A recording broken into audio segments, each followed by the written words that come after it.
So here's a video for the electric setup for our tiny house.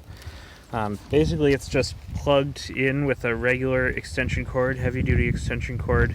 Got one of these little yellow things and just wired the wires right out of it. It goes through the wall into this breaker box. You can see them coming out. The yellow wire there is coming from the extension cord, and it goes into these breakers. We have 4 circuits going on there. So I'll take you inside, see where those come in.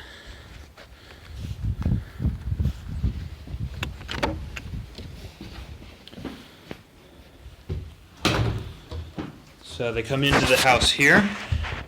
Those are coming from the breaker box. And again, we've got 4 circuits. So one of the circuits goes this way, through here to this outlet, goes up through the roof, goes up into the fan there. A lot of stuff is sort of connected through there. I had an electrician come. He said, that's a little unorthodox, but it works. Comes down to the switch. One of these is a 3-way switch that controls the light. The other one just controls the fan. And then it goes on from there. Over here, comes up to this outlet. Comes around to this receptacle on the interior bathroom wall. Gets hooked into the GFCI. And the GFCI, it goes from the GFCI to this switch, which controls the bathroom fan light. And then it also goes down to these outlets. So both of those things, these 2 outlets and the bathroom fan light, are protected by the GFCI there. So that's one of the 4 circuits. So the other 3 come out this way.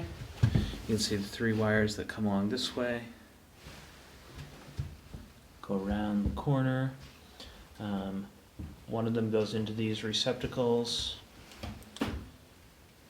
One of them just goes upstairs and goes to the 4 outlets. There are 4 outlets up there in the loft. Pretty simple.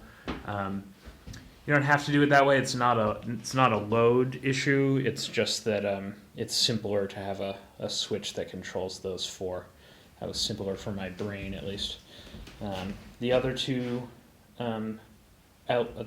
circuits rather come along this way. One of them goes into this switch, which controls the lights in the kitchen. So there are 4 of them. Just run in order. So it goes to the first one, comes out of the first one, goes into the second one, out of the second one, across into the third one, out of the third one into the fourth one, and ends there. That's the end of that circuit. And then the final circuit, if we come back to the GFCI, so this GFCI that's on the kitchen counter, and it comes out of there, goes over to this switch, which controls the the kitchen fan. So that switch is protected by the GFCI and controlled by this switch. Probably doesn't need to be connected to the GFCI, but we added it later and it was easiest to do that, and since it might be venting steam, I thought it wasn't a bad idea. And then it'll come to this outlet here, which we actually haven't wired because we had to redo some stuff. But this is also protected by the GFCI that's on the kitchen counter there. And that's the whole shebang. See ya.